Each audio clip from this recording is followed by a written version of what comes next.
This is a video from the Exam 3 review. Let's take a look at problem 2. Suppose we are given f of x equals x times the square root of 1 minus x, and we are on the closed interval -1 to 1. By the product rule, f prime of x is equal to 1 times the square root of 1 minus x plus x times 1 over 2 square root of 1 minus x times -1. To take the derivative of square root of 1 minus x, I applied the chain rule. And so this is square root of 1 minus x over 1 minus x over 2 times the square root of 1 minus x. Now, I need a common denominator. I need to simplify f prime of x. The LCD here is 2 times the square root of 1 minus x. And so I'm going to write this as 2 square root of 1 minus x times the square root of 1 minus x divided by 2 times the square root of 1 minus x minus x over 2 square root of 1 minus x. Now, square root of 1 minus x times square root of 1 minus x is 1 minus x.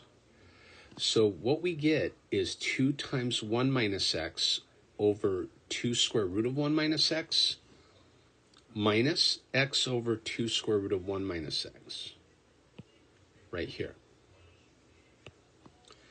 And so f prime of x turns into 2 minus 3x over 2 square root of 1 minus x. F prime of x equals 0 when the numerator is 0. So in other words, f prime of x is 0 when 2 minus 3x is 0. And 2 minus 3x is 0 when x equals 2/3. F prime of x is undefined when x is 1. Now keep in mind, x equals 1 is an endpoint. And so the local min or max cannot occur at the endpoint. At x equal 1, you can have an absolute min or max, and we're absolutely going to test for that. Okay, from here, we're going to set up our intervals. So we have the interval from -1 to 2/3 and from 2/3 to 1. So notice how I broke it up at 2/3. In the first interval, I'm going to test x equals 0. Notice that f prime of 0 is positive, and I reminded us what f prime of x was. And if f prime of 0 is positive, we know that f is increasing on the interval -1 to 2/3. Now, I'll let you in on a secret. I called 1 3/3. And so the easiest way to get a test point is to take 2/3 and 5/3, add them up, and then cut it in half. So I looked for 2/3 plus 3/3 times a half.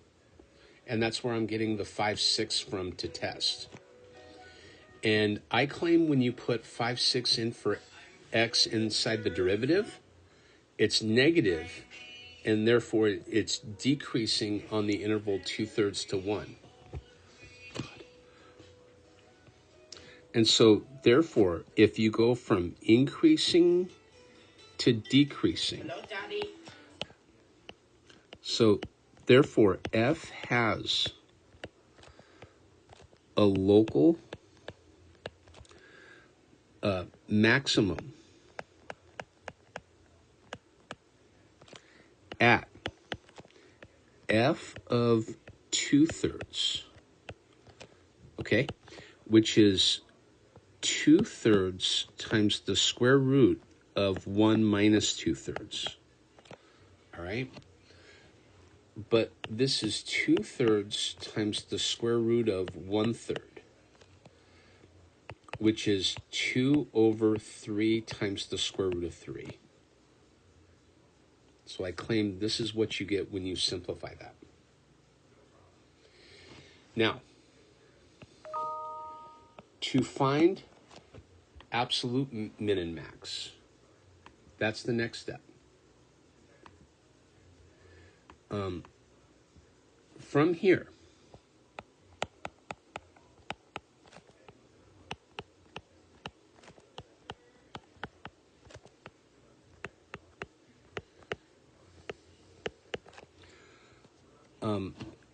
now if we go back to the original function, right, our intervals from -1 to 1. So f of x equals x square root of 1 minus x. We need to test f of -1. So this is -1 times the square root of 1 minus -1, which is -√2. F of 1 equals 0. We've already determined what f of 2/3 was. F of 2/3 is 1 over, right? Or in fact, it's 2 over 3√3.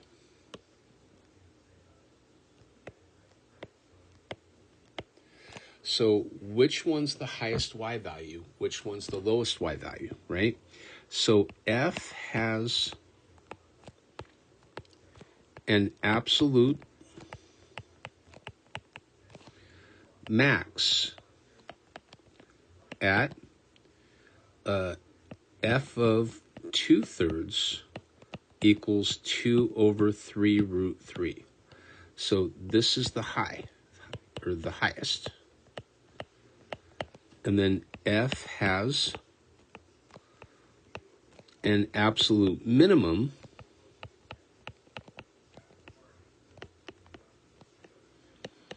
at f of -1, which is -√2. And that'll conclude this video for the exam 3 review, and we looked at problem 2. Thank you.